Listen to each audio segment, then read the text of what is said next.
As journalists and television hosts, scripts are a lifeline. Each newscast, each story, it all revolves around a script. But now it's time to go unscripted. That means we're not just going off script, we're throwing out the script altogether. Each week, we're joined by fellow Farm Journal hosts and editors to peel back the layers on stories we've shared throughout the week. Unscripted. It's real, it's raw, it's entertaining, and it's your chance to meet the personalities behind the personalities. I'm Tyne Morgan. And I'm Clinton Griffiths. Welcome to Unscripted. What a week, Clinton. What a week. I know. Do you ever feel, I know it's harvest season and we're not the only ones that are busy. But Tyne, I feel like we've been in, harvest season.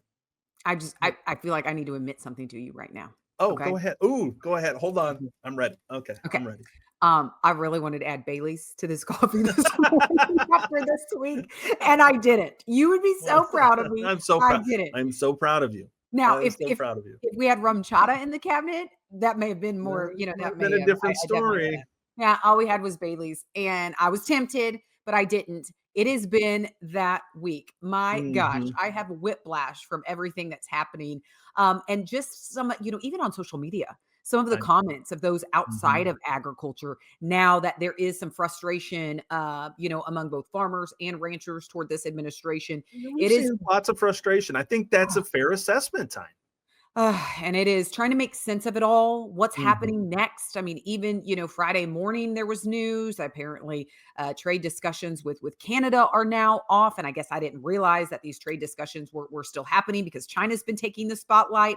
There's some talk about some frustration at the White House towards some of these cattle groups right now, even kicking them off of phone calls. There's so much that we are trying to digest right now and figure out what's true, what's not true, and really what does it mean to our audience? Well, and of course we're mid-government shutdown here, which maybe could end at any time, but although there's always feels like there's no signs of it. And so we're not getting the reports. We're not getting some of that information that we usually get.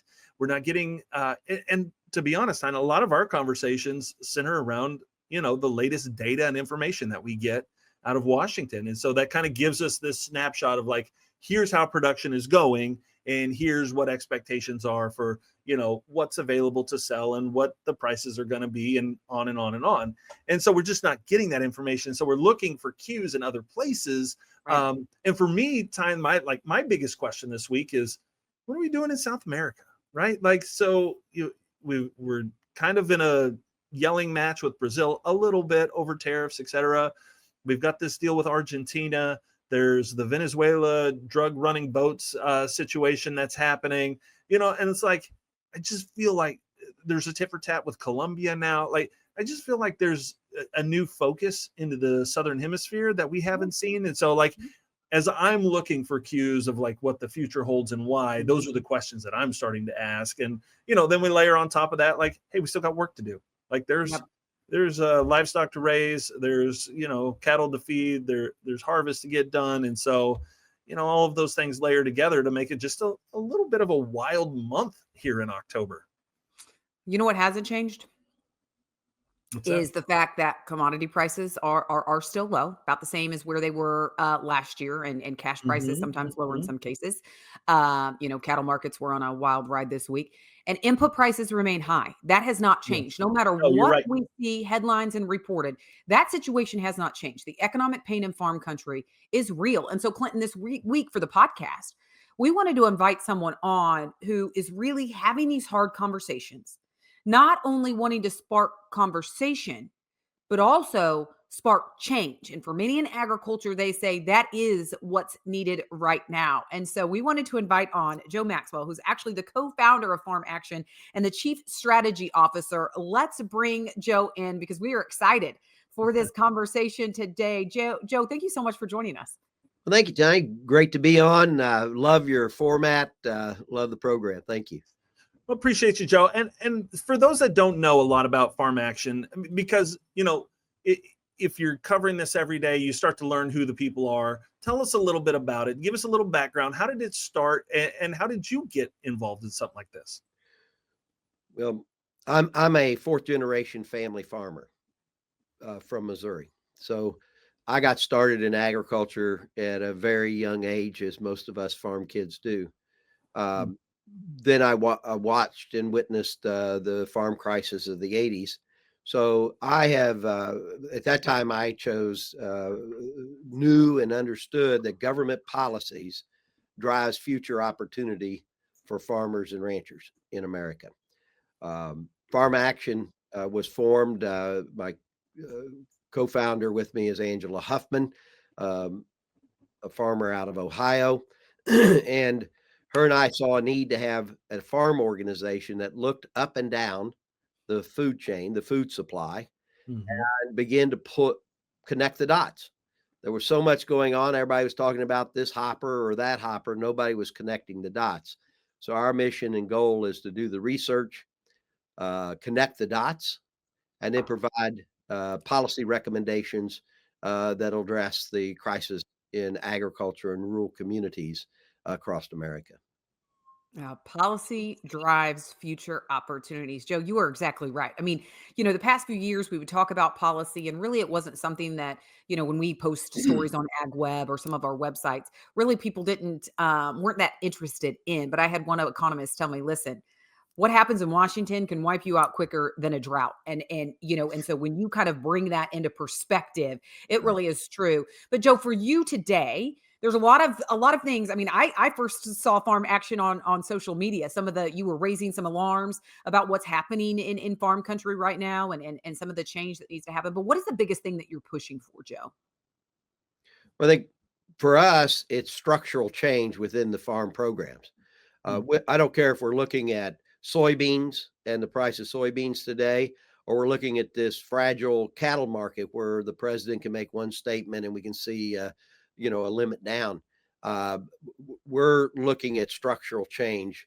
It is true that government subsidies, government programs, and policies drive the direction farmers and ranchers have to go. And if there is a crisis, which there is, then we have to look to those programs and look for structural changes in the way we approach government interaction into our marketplace.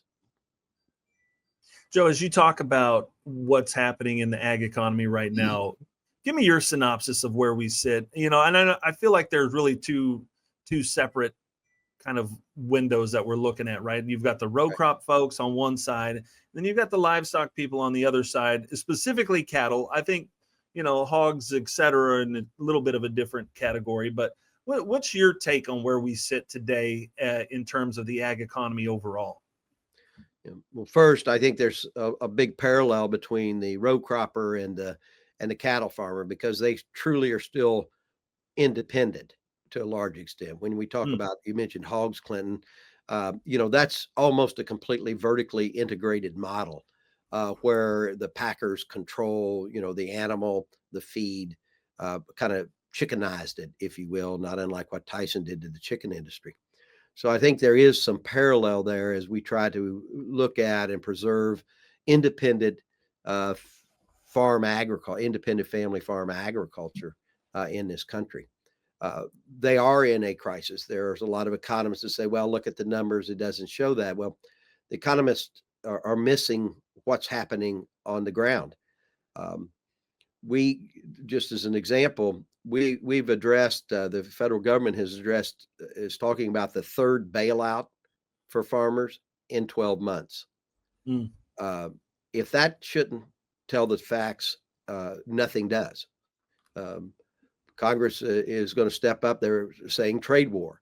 But I think it's important for Congress and all of us in agriculture to realize we were in a crisis in row crop prior to a trade war that began in May with our largest buyer, China, to the extent that in December of 2024, Congress responded by putting $10.5 billion more into subsidy programs to prop up our crop producers. So, this has been an ongoing problem. And then look at cattle producers. Our farmers and ranchers, they're finally seeing light of day, and then government wants to respond by intervening into the marketplace by importing more with lends only to cattle prices and not to beef prices. It's tragic in the livestock industry with cattle that they don't control the price. The meat packer controls the price that they pay because there's only four of them control 80 to 85% of the cattle market in the United States. Fat cattle market's about 85, and then they control the price due to the concentration to the consumer. So those farmers have felt the sting of monopolies playing a heavy hand in the marketplace. And now about the time they see the light of day, government puts a heavy hand on their backs. That's where we are in agriculture. We're in clearly economic crisis on many of our farms and ranches. Yeah, economic crisis for sure. And I actually have some fresh data that I want to ask you about. But let's go to our first segment to get into this a little bit more. And that's talking tea. All right, Joe, you quoted economists. And I'm pretty sure you quoted economists because of the Farm Journal Ag Economist Monthly Monitor. And so the latest data that we have from the Farm Journal Ag Economist Monthly Monitor just came out this week. And we asked the question, to what extent do you believe current conditions reflect those of the 1980s farm crisis, Joe? Okay, we asked that question this month. Based on last month, the majority saying, yes, we're in a recession. The majority saying, yes, this will accelerate consolidation. We wanted to know, can you compare this to the 1980s? 6% said, no, it's not a comparison at all. 69% said it is slightly similar. 13% said somewhat similar, and 13% said significantly similar. And those that said, that it's slightly similar, you look at the economic pain, they mentioned that. You look at eroding liquidity on farm, they mentioned that. But what's changed is government payments, which you've been talking about, Joe. Government payments have it's different today than it was in the 1980s. We have these bailouts that have been happening in agriculture. That's different than what we had in the 1980s. But Joe, are you for or are you against this talk about another another bailout, another MFP like program that we're talking about from USDA right now? Is Farm Action supporting that, or do you not want that? Farm Action supports. The reality is farmers are in financial crisis, especially soybean farmers and other types of row crop. Tariffs have hit farmers, not unlike everybody in America. Trade wars have really crushed many market opportunities for U.S. agriculture because we have become so dependent upon an export program for agriculture. So we recognize that, and we don't want to see all the farmers driven off the farm, right? I farm. I don't want to see all my neighbors go. But at the same time, what we're saying is, let's wake up. Even us farmers, let's be realistic. I know we've got into this rotation of corn and soybeans. I know that we've got that down flat, right? We outproduce anybody. We know the seeds, we know the chemicals, we know the fertilizers, we can make it roll. We've got the combines, we got the tractors, but let's be honest. One day government's not going to bail us out. And then it's going to be just like the 80s, and they're going to be selling you out on the block and no one's going to care about you. So we're saying, don't provide another bailout until we focus on other changes within farm programs that help us move off of the current hamster wheel that we've gotten on. Yeah. What can we do, Joe? Good comparison. What do you think? What do you think we can do to get off that hamster wheel? What's possible? Well, first, let's recognize that we no longer feed ourselves as a country. Let's quit lying to the world and lying to our people. That's not a proud moment for me to say as an American farmer, right? I grew up, going to feed the world, and but the fact is we don't. We have almost a $50 billion, to be about, they estimate $47 billion agricultural trade deficit this year, a record. And if you look at the numbers, it's because we're importing food and we're exporting lower valued commodity grains for feed crops, mostly livestock feed around the world. We don't feed the world. The world's beginning to feed us. Look at what just happened in the cattle industry. Our herd is 70-year low. Government's response is to import more beef. we've hitting record levels of importing beef. We're becoming more and more reliant upon other countries to feed us meat. So the first thing, we have to just recognize as farmers is that's a farce. We're lying to ourselves and to the public when we say we feed the world. We don't feed the world, people. We're importing 60% of our fruit, over a third of our vegetables, and that number grows every year. We're becoming more and more reliant on food crops from outside. So the first thing we got to look at is we got to stop that, right? From a national security, food security, a sovereign issue, the next pandemic, the next major war, we're going to, if we go to war with some of the South American countries, that's where we're getting a lot of our vegetables from. So let's begin to put a priority on raising food again in this country. Let's provide the same subsidies, the same crop insurance programs, the same intensity of focus on raising food, and not just feed and fuel crops. Now, I'm not saying we don't continue the programs elsewhere, but we got to, every year we lose about 1 to 1.8 million acres of pasture to cropland. Yeah, that's why? Because we have done a poor job of ensuring the next generation of cattle producers and livestock producers, they even have a future. And those farmers, those that own the land, not all of them are farmers, some of them are distant landowners, they said government is putting subsidies in, and I can make more money on government subsidies turning this pasture into cropland. Well, stop that. Yeah. Second, the final thing I would just want to mention, we need to put caps on the amount of subsidies we give out to any one farm to slow down the consolidation of farmland and the ownership of just a handful of people in our counties. And that's just the beginning, but we need those type of structural changes. There's bipartisan support on that on the Hill. We're excited to have the conversation. And if we're going to give away another $15 to $30 billion to us farmers, then let's don't do it without beginning to implement transitional structural changes within the farm programs. Joe, I know on Farm Action, you guys have like a concentration tracker. And that's one thing we talked about on the last Unscripted is that, the ag monopolies, the frustration is, even if we see another round of these payments come, farmers are simply a pass through for these payments. It's going to all of these companies. It's not like it's going directly to farmers. And so it's really not fixing the larger issue here. Joe, is that something you agree with? And with the concentration, what are you pushing for? We wrote about this. We did back when fertilizer skyrocketed back in 21 or so. We investigated the fertilizer market, and one of the most telling things is that Mosaic is one of the larger providers, but in their shareholder guidelines and to what they file with SEC, so the ones that are public, we read all the SEC reports. That's where we get our data and information from.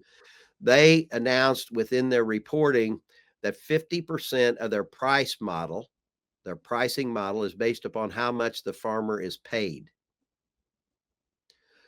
So we have evidence that your prior show's dead on. We absolutely agree. What happens is it's like a little dog chasing its tail out there on the farm. Government puts more, we go to Washington, D.C., we ask for more money. They give us another billions of dollars. We run back home, and all those input companies, because of the monopoly, a handful of companies, 2 companies control the majority of our potash, for instance, and 3 companies are nitrogen. Go to farmaction.us, agricultural concentration hub. It has all the data in food and ag. We keep it up to date. We're very proud of that site. You can see how few people are controlling agriculture and food in this country. But those companies just raise the price. They get that money, just like we become a conduit for their advocacy to make more profit. They screw us on our price. They know we'll run to Washington, get more money. They know then they'll get more money. That's what's happening in America today. And you've proven that. Yes. Go to farmaction.us. We have a report on fertilizer. We also have one on seed, but we talk about, I just used fertilizer an example here. Right. Yes. Right. Joe, I think,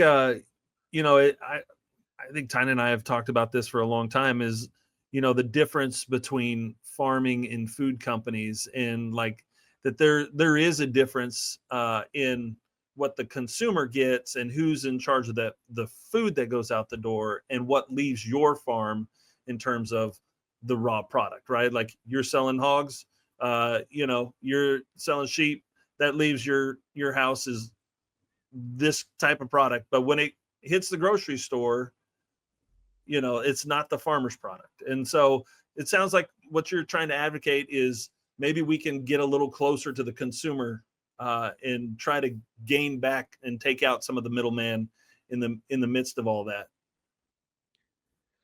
Well, I think that's very important. We support Congressman Massey's legislation on the Prime Act. We think that there's a lot of opportunity within state for local processing. We were glad to see the Biden administration had begun some investments in small to medium-sized packers. Secretary Rollins yesterday announced support of that type of a strategy, so continuity from one administration to the other. We also believe that regulations should be looked at as it regulates on-farm slaughter. We think that one way, what we have to create the alternative processing to push back against the monopoly control of processing of our food. And one way to do that is to look within state, the infrastructure that already exists. So we are supporting. We also think, though, you can't just let these companies these monopolies will just buy out or crush competition. They have that much market power and economic power and political power. So we also call on the administration to enforce the Clayton Act, the Sherman Act, and the Packers and Stockyards Act. Was encouraged to see that perhaps Secretary Rollins is acknowledging that yesterday with a look at enforcing the regulations around packers. So we also have to go to the top, the big ones, and we got to hold them accountable. Two of them just admitted in 2019 that they did price fixing. You shouldn't have to spend that many years in the court to prove how abusive they are. We need government to respond and use those laws. But it needs to build up from the bottom, competition, and it needs to squeeze back the abuses that currently exist from the monopolist power that exists in the market. So do you feel like right now with the Trump administration, I mean, you mentioned Secretary Rollins this week making a couple announcements here when it comes to the nation's beef supply and rebuilding this herd. And I know there's some things you don't agree with, and we'll get to that in just a second. But some of these things like shaking up, labeling of meat, for example, and shaking up some of the monopolies and all of that. Do you feel like there is momentum right now with this administration to do that? I wouldn't use the word momentum. Okay. I think that with the secretary's announcement was the first acknowledgement that we had been concerned they wouldn't even look at it. Mm. Most of the early actions in the first 8 months or so was negative to the changes that we're suggesting. So we at least think maybe we hit the pause button. But that's a start, right? We've got to find common ground. We have to have conversation. We're not going to make structural changes easily. It's always easier for the elected officials and everybody to tinker. And, it's scary if you're the Soybean Association to hear Joe Maxwell talk about maybe taking some soybean acres out of production and putting it into fruits and vegetables, because every bushel we pay into checkoff, and then they get more money, and then people's salaries. I mean, this is complex. Yeah. So we have to have conversations so people feel safe. And we do believe the door is opened, at least in this regard to cattle. We are concerned that the president has his crosshairs on cattle prices as opposed to beef prices. And there is a big difference on who controls the outcome of that. And it's not the cattle rancher.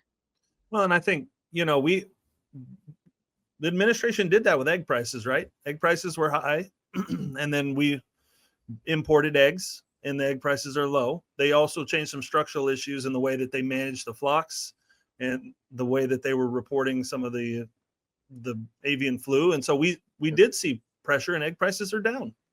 Yeah, So, it's not untrue that retail beef prices are high. They are.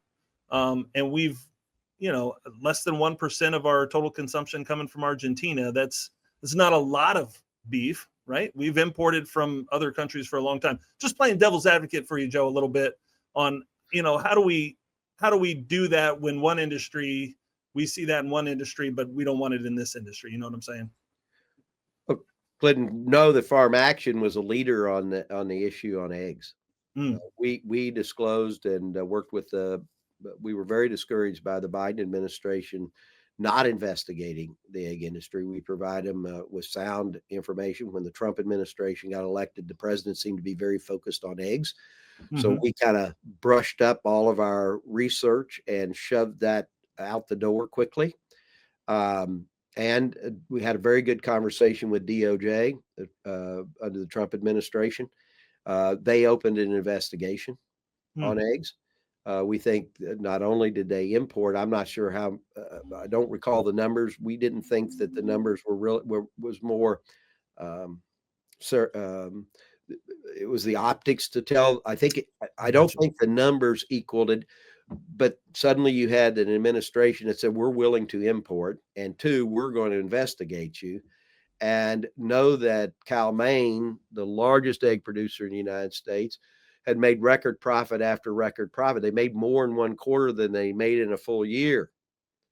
And they were breaking the record every quarter, claiming avian flu. We demonstrated, there's a report, farmaction.us. We demonstrated, as did economists in a couple of other universities, and I'll get those wrong if I say them, and I apologize to those men and women that did that great work, but demonstrated that egg prices should have gone up about 10%, or I'm sorry, 10 times less than what the industry had. And then we filled in the gap to show what happened.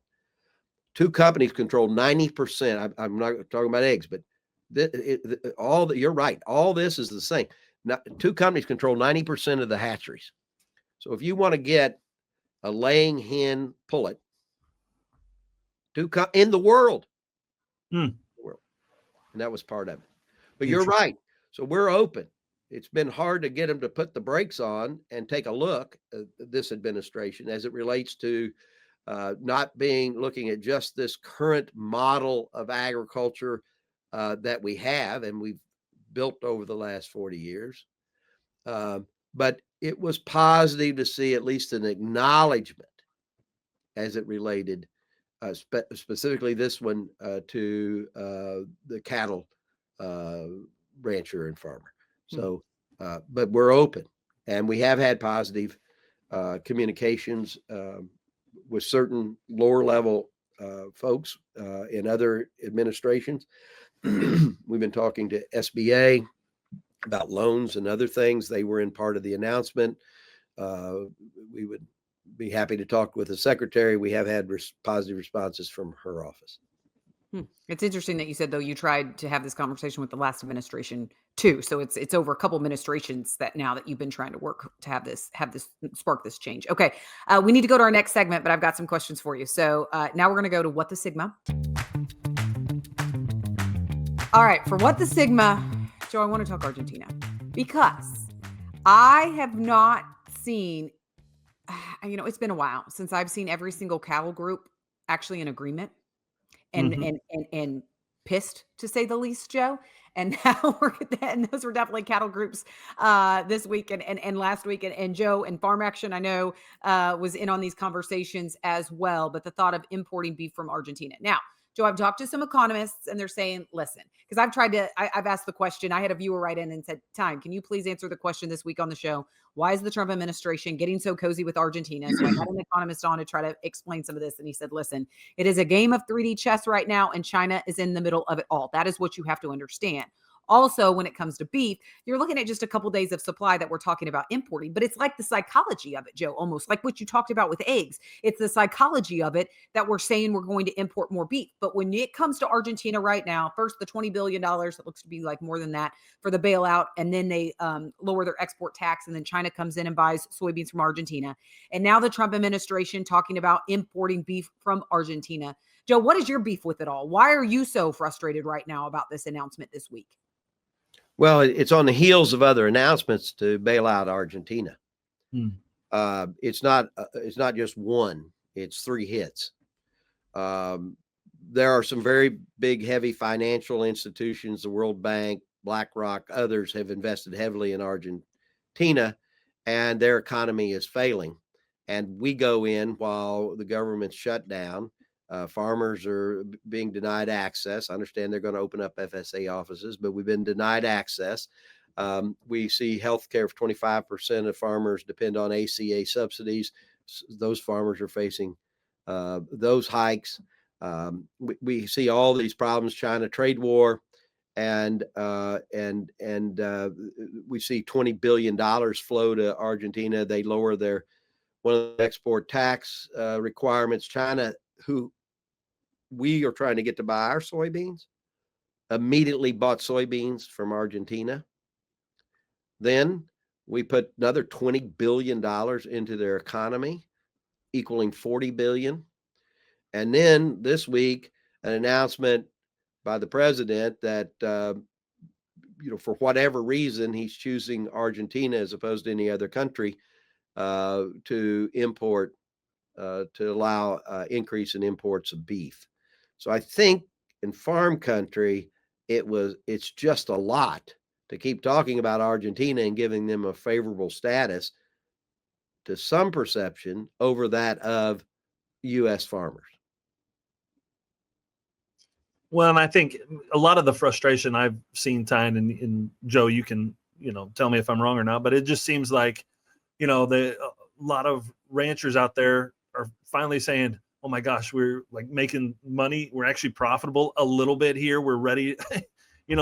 We've been fighting drought. We've been fighting, these prices forever. We're finally in a good spot. And then we're going to kind of bring in somebody else. Now, that doesn't mean that we don't have, we've got a big tariff on Brazil, who normally imports to us. We have stopped the flow of cattle from Mexico, which we normally import. So there are supply issues already, but I think just a lot of producers are like, hey man, we still got cattle to sell. Let's not tank the market here by bringing in other stuff. And the thing is, of course, the government shut down. We can't get recent data, but our imports can, even in spite of the tariff, I know on Brazil, the timing, we were still importing more beef. It was still rising. And yeah, the Economist, I have an ag economics degree, so I'm not trying to beat up my fellow folks, but go right ahead. It's fine. They It's missed an the open whole format. point. For at least on our farm and other farms, we moved out of cattle and got into sheep, but we could hold it together from a cash flow point of view because of either other profit centers or other sources on the farm. Or we just made enough to stay a little bit in the black to say, okay, we'll try cattle again another year. But nobody was giving us enough money to put a roof back on the barn, or to rebuild our fence, or to maybe even pay for all the fuel costs, because we kind of moved that over to a different side. We kind of hid it in the books for the bankers, So Clinton's exactly right. Finally, they're seeing, finally all that stress, strain, blizzards, droughts, financial stress on the family, having to talk to the bankers, is paid off. It's almost a second generation. The kids are now farming as well. So dad is relieved, and the kids are going to have a future on this ranch that I've struggled all these years to save. And to have the president say that they've got to take a lower price without any recognition of where they've been, and not talking about the packers, was just too much. Right. The markets, one word from Washington, and because we depend, all these gosh darn traders, for Right. commodities, they just tank. Well, and Joe, I think about the way the cattle industry works. Like, you know what? If I buy stockers today, I'm not selling them for 3 months. And so there's just a lot of, to be honest, there's a lot of money on the table, a lot of risk out there that if the price goes the opposite direction, there are going to be some people caught on the wrong side. And so I think, to me, Tyne, like if I'm looking at the frustration is like, hey, just don't say things that are going to sway the market, because Well, we've got a lot of money that we've put on the table here because cattle are expensive right now. They are. and you put a lot of money on the table because right now it looks like, I mean, we asked those economists how much longer. This is before Argentina. All of this talk happened this week, Joe. But we asked them, how much longer do you think this bullish run in cattle these high cattle prices can last, these record cattle prices? And the majority of them said another 2 years, based on the fundamentals today, Joe. Based on it's too expensive to buy replacement heifers, based on the fact, and so we're not retaining some of these heifers right now, just because of the cost of it all. The And they're worth supply so is much. still low. It doesn't look like we're rebuilding this herd. The demand side has been phenomenal. I mean, you can argue this is much of a demand driven market as it is a supply driven market right now, Joe. So the fundamentals have not changed. Yet then you have the White House and the president make a comment that crashes the market. And that is what's frustrating. And I know, I've heard from a lot of ranchers this week that have said, listen, I wonder if he knows ranchers are farmers too. It's almost like he doesn't even realize, like, hey, we're farmers too at this point when he talks about helping the farmers. But I really think that Truth Social post where the president took credit for the run up in prices and didn't acknowledge the supply and demand fundamentals that we've been talking about that really are the foundation of what we're seeing right now, which is why we are seeing such strong prices. That was frustrating when he took credit for that. And almost, Joe, I feel like it, I've listened to a couple interviews where people are asking questions, and it's almost like he has resentment for ranchers in the cattle industry asking questions on why you would do this. And so that's what I've found interesting as well. I mean, Joe, I heard this week he the president kicked off one of the major cattle groups off of a call because he thought they were complaining too much. Like, it is, he's frustrated at this point, and I'm trying to figure out where this frustration is coming from when cattle ranchers are just saying, hey, just don't say these things without really knowing the facts. And Joe, I've heard some concerns this week of saying who's advising some of these policy decisions right now, because I don't think it's actually people that have boots on the ground. And I don't. How do you feel about that? Yeah. Well, we think that we know that the president, he doesn't know, and there's no reason that he should. He deals with a lot of issues that he doesn't know. He knows about business, and he holds himself up. But those that are advising him, that's the problem. He's being ill advised within the White House. That's who he trusts. He surrounds himself with people he trusts. And those are the folks that are misleading him about how this cattle market works. They're living in their vision or version of the cattle market is too simplistic. As we all know, the cattle market is a very complex market, more so than a lot of agriculture. And so they're just missing the mark. And that's grossly unfortunate. On the other issues of how he responds, I think if folks haven't learned, all of us in America, pretty much now know the personality of the president. And I don't know that we should be surprised that that's how he responded to folks calling him out. Right. I think that's true, Joe. I mean, to be honest, a lot of it isn't a surprise. I think cattle producers were surprised that beef ended up as one of these kind of conversational topics. I don't think they saw that coming. And maybe that's where there's just so much like, oh my gosh, like, Zach, do you want to pull up that chart that we saw this? I want to get Joe's take on this because, Joe, we were talking about, we're finally able to put a roof on the barn. And I think that's a really good way to put it. We can work on some fence. People were wondering like, okay, well, what's the value of beef today? And this is a graphic that our Angie Denton pulled together over at drovers.com for us, Joe. And it talks about how many minutes of work do I need to do in order to buy ground beef? And this breaks it down by income bracket. But as you can see, like even today, the amount of minutes that you have to work to buy a pound of ground beef is about what it was for a lot of folks that number hasn't really changed a whole lot. And so you want to ask about, well, is there still a good value even at the higher retail price? Well, this chart would say, well, it still takes 12 minutes of work in order to, buy a pound of ground beef, same as it did back in 2010, And so, I think that's where a lot of our beef producers get frustrated is they say, well, we've seen inflation everywhere. Why are you saying there shouldn't be inflation in beef? Our costs are expensive. I mean, if anybody's bought a new truck lately, they know just to haul cattle anywhere is not free. It takes a pretty good penny in order to buy a truck that you can hitch a trailer to and haul around. Well, I think one, I really appreciate this graph. I think it tells a good, solid story, and you're exactly right. I think, Christian Lovell on our team is a cattle farmer up in Illinois, and I've got neighbors, our closest neighbor, and like I said, we moved to sheep, but I think that they were those that are ranchers and farmers were extremely surprised that the president would focus on beef. Mm-hmm. Two, I know they felt betrayed because they've been all in, larger than some of the other farmer percentages. Ranchers and cattle producers were strong supporters of the president, and I think they felt betrayed because they were blindsided. The market was blindsided, which hurt them financially, but I think personally they felt blindsided that it would come out there. I think one of the things that we have to think about is, I worry about the cattle industry moving like the sheep industry, right? We used to raise, 40 some million sheep in this country. And now, we're down to about 10, 20% of that. Mm-hmm. And became more and more reliant on imports. You see JBS, we see Marfrig, Brazil's, two of our largest packers are Brazilian. National Beef is actually controlled by Marfrig.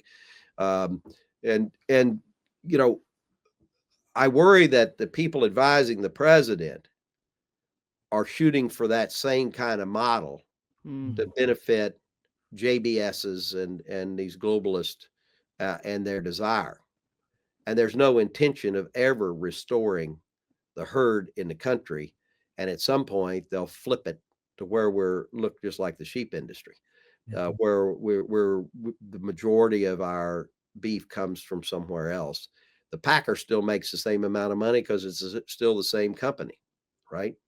I mean, JBS is the largest meat protein company in the world. Joe, it's interesting because I'm old enough now. Tyne, don't say anything.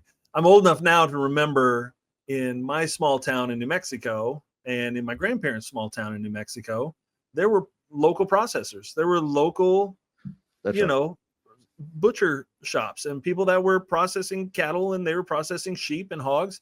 And I will tell you, both of those places have been out of business now for about 15 to maybe 25 years. And it seems like you mentioned this earlier as one of these solutions. You're happy to see the last administration work on that. It seems like maybe this administration may put some more effort into local processing and smaller packing. And but I really feel, Tyne, maybe you've got some thoughts on it too, but I really feel like it's the regulations, it's the challenges of getting approval to do some of that work that has really made it hard. And maybe it's a labor issue too. I don't know. Well, we strongly support, as I mentioned, the Prime Act, supported by Congressman Massey. We have infrastructure in our states. They're custom slaughterhouses, right? Mm-hmm. Sure. And sometimes it is the administrative burden, regulatory burden. They don't have the staff. They don't have the resources to meet the various regulatory requirements. We can do something. There is infrastructure, and we need to rebuild that infrastructure. I think the other thing when we talk about cattle producers, where's the president going to be? We're getting ready to renegotiate, or at least have a review. I apologize. It's a review of the USMCA on July 1st next year. So the USMCA is the United States, Mexico, Canada agreement, the old NAFTA. The president, Trump, under his first administration, negotiated it. He did not respond to our cries for putting mCOOL, mandatory country of origin labeling, in there. A really great way we could proceed is for the president to acknowledge the needs of domestic production and growth of production of cattle in the United States and negotiate in mCOOL. Farm Action has a petition. The USTR, United States Trade Representatives, opened a formal comment period. It ends at the end of this month or 1st of November. I believe it's this month. It was 45 days from September the 16th. And we have a petition and a place on our website where people can go and they can enter a comment. So every rancher and everybody that believes in domestic production, America first or U.S. beef, whatever your lane of thought is, should go and let the USDR know that the priority should be mandatory country of origin labeling for America's beef, giving our farmers and ranchers a fair shot. Because the tragedy here is that Argentine beef, now Biden's administration changed product of the USA. The voluntary labeling goes into effect January 1st next year. Secretary Rollins has said she's going to enforce it. Good news, but that's just voluntary. Does not fix the problem. Tell USDR to give us mandatory country of origin labeling, and it's open right now. And there's a chance July 1st, the president can give the American ranchers and farmers, cattle producers, an opportunity to market their products to America. Joe, there's been some major pushback when it comes to mandatory country of origin labeling, which may be why we don't see it today. I know there's been some concerns about WTO rulings and all of that. But what is the biggest concern you have? What is or you're hearing? What is the biggest pushback that you are hearing as you're pushing for mandatory country of origin labeling? Is it the concern about exports? Is it, is it the cost? What is the concern that you're hearing right now, Joe? Well, one, let's remember mandatory country of origin labeling was implemented in the United States. Cost data is available from a real experience that we had. So I don't find that as being a credible pushback.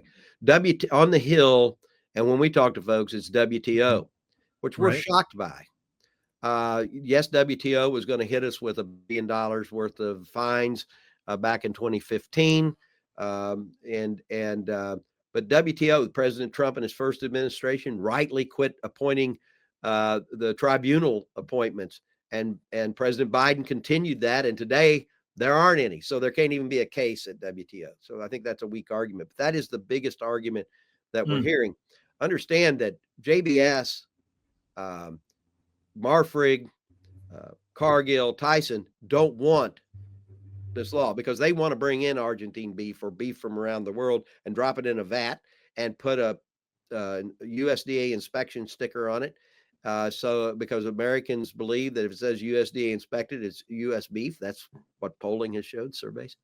And but WTO is dead in the water, thanks to the past two, Trump 1 and now Trump 2, and then the Biden administration. And not only that, those cases were brought by Mexico and Canada. We don't have to worry about any of that if the president would just push to have mCOOL added to the USMCA. Argument open. Okay, I have one final question, Joe. We did see a group of cattle ranchers that apparently went to the White House and met with the Trump administration this week. If you were to sit down today with the Trump administration, be face to face with President Trump, what is the, one or two things you would say that you need him to do today to fundamentally change agriculture and move it in a more positive direction that you say Farm Action is pushing for? I'd say, Mr. President, you did a great job on eggs. But to do that, you put pressure at DOJ. Your sights need to be set on beef prices, not cattle prices. And the people that control the beef price to the consumers that you love, and you said to us ranchers and farmers that you in your post that we had, that you had to care about them, that was a big issue. And we agree. But farmers and ranchers don't set the price that they pay. The packers do, as well as the retail grocers. And there's something called the Robinson-Patman Act that you need to have FTC begin to enforce. Hmm. That's where the problem is. That's what we'd ask for you to do, and give us a break with mCOOL. That's what I tell him. That's Yep. strong. That's strong. Well, it is such a complicated system. Like I think we all learned that during the COVID situation, that our supply chain in the entire food and farming industries is a very complicated system. And a lot of times you pull one string and it doesn't impact things the way that we thought. And it's not always simplistic, but it takes a lot of work to be able to feed people. But Joe, I appreciate you taking time to really be on here and share some ideas, some thoughts, some perspectives that, you know, are just out there, because the main thing that we have to do is we have to continue to strive to stay in business and do the work that we're all so passionate about. And I think, you know, status quo doesn't, while it has worked maybe in previous generations, we're in a different time. You know, this is 2025. It's not 1980. And so like we maybe it's time to start looking at some of these things in different ways. And so I just appreciate you coming in and bringing some fresh perspective for us. Well, thank you very much, Tyne and Clinton. I appreciate being on. I think all of us in agriculture need to recognize that the system is failing us. It's failing the people. We have an unhealthy population, and we have to lead as farmers and ranchers. We have to step up and say, okay, what's wrong and how can we fix it? And we got to be part of the conversation. So I encourage every farmer and rancher to join the conversation. Thank you very much. Joe, thank you for joining us. We appreciate it. Thank you, Joe. Appreciate it. Thanks for being here.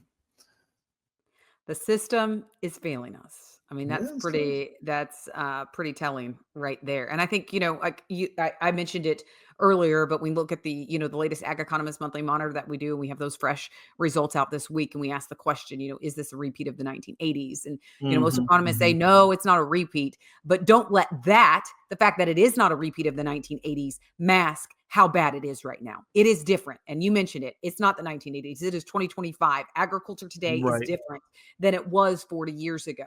But it is, you know, we are in this vicious cycle. Joe described it as a hamster wheel. We are on this hamster wheel right now. And one thing that the economist said, Clinton, is the majority of them, you know, 76% say that the situation is going to persist or even worsen over the next 12 months. And I think that's what's frustrating, is there isn't that light at the end of the tunnel that says, yep, we're going to turn this thing around. It could be more of the same. And Clinton, if it is more of the same in 2026, that will be devastating to family farms. Well, and I think, you know, there's just so much at stake, right? And that's, to me, I think that's where cattlemen obviously had a lot to say this last week about Argentina, right? Is because there's a lot of money on the table right now. If you're buying cattle, you've spent money. Like, it's expensive. And so, but you know, that's part of it. We buy stockers, we put them on winter wheat pasture, we feed them out, and then we sell them in the spring. Like that's the system we have. And so there's just a lot of risk out there, that comments like that can just drive markets one direction or the other are going to catch a lot of attention. Now, you know, I think this goes beyond that. And I appreciate, you know, Joe bringing some fresh perspectives about, you know, we got to get back to feeding people. Food is important. I'm sure our produce folks would say, hey, we got issues with labor. You know, we got issues with labor. You know, I knew a farmer up here that grew the peppers for Subway, but it was one guy. He grew the bell peppers for like all of the Midwest. You know what I'm saying? Like, there's only so many acres to go around, and the timing of when that crop is available is this big a window. And so I know we import produce because we like to eat. I mean, when I was, you remember, and again, I'm going to go back to being old time. When I was a kid, like there was times a year you just couldn't get stuff. And I think our grocery industry has somewhat solved some of that. They're buying produce from South America to help supplement, you know, our stores and things like that. But it's still a complicated issue. And, you know, at the end of the day, you know, as corn and soybean farmers, I mean, Tyne, we planted 100 million acres of corn ish. I mean, that's a lot of crop. And so, you know what, are there other things we can do? Well, then you got to talk about new equipment. Well, then you got to talk about bringing in labor. And then you got to talk about new systems for production. It's a complicated issue. I think Joe did a really good job of highlighting that it's complicated and highlighting that you got to start with some overarching change before you can move on to other things. Completely. But the whole underlying issue, something does have to change. We Well, cannot continue on this path and think that agriculture is going to be the same. I mean, there's been some questions lately of, will we see vertical integration on the row crop side? I mean, is that going to spark some of that? There's just some things that maybe the time that we're in right now will fundamentally change how agriculture looks. And of course, it sounds like Joe, they're on the front end of some of those conversations, wanting it to be a positive change and not a negative change. But really, it's some of those hard conversations that are happening right now because it looks like this next year is going to be more of the same. And that's not okay. That's not Yeah. okay if you're on Well, if you're on the other end of that. Tyne, and I think this is what our industry does well. And you and I've heard this from, I don't know how many times from different people.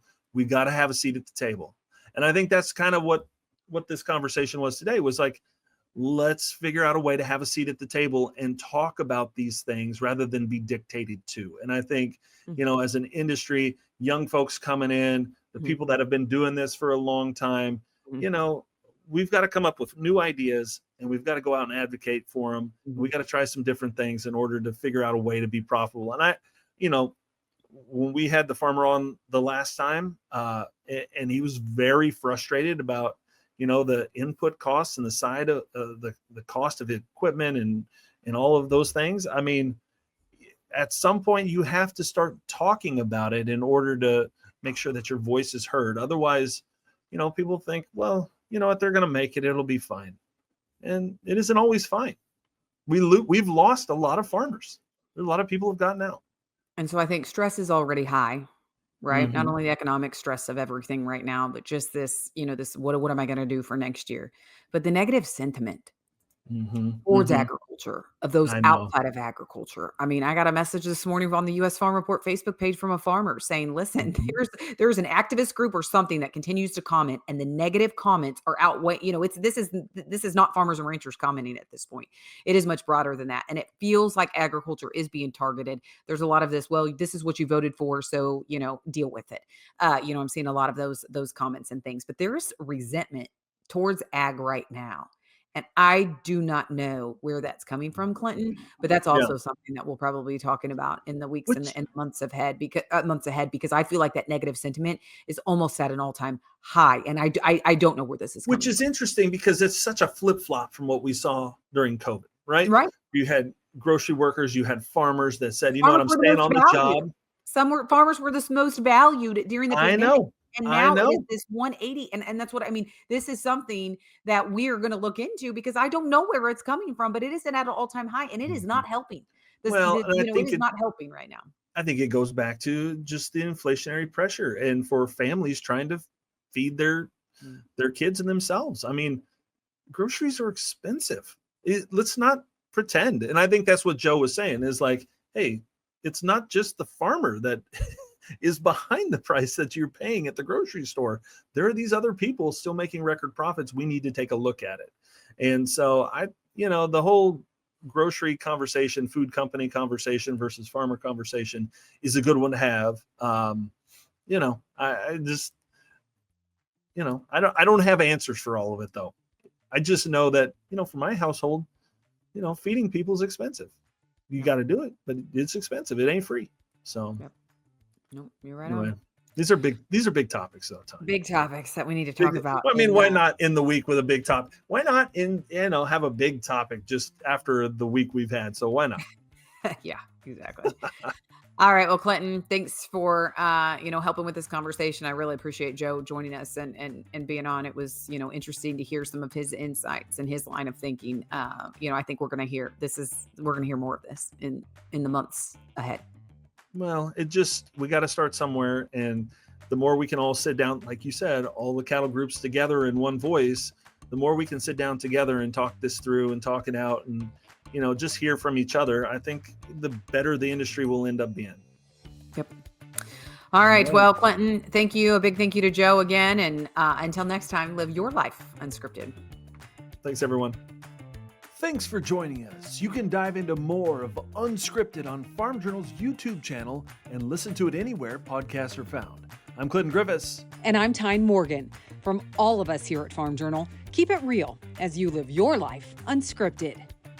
Unscripted is a production of Farm Journal Studios, where no one grows alone.